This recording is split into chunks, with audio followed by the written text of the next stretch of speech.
бүхэл тэн төлөөлөгчтэй бас нэгдвэл байгаа юм бол зарцуулалтын дээр нь одоо тодорхой байя гэдэг дээр санаад нийлээд байна уу гэж би бодогдоод байна.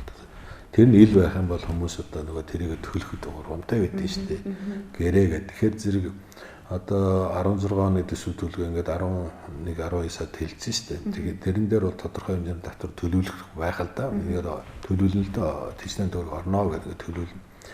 Тэгэхэд л одоо нөгөө төлөвлөгч тэр эрх нь бол хотын хуралд байгаа шүү дээ. Ийм юмд энэ ор мөнгөийг зарцуулна гэдэг одоо ингээд тодорхойлоод баталгаатай тодорхойлоод ил.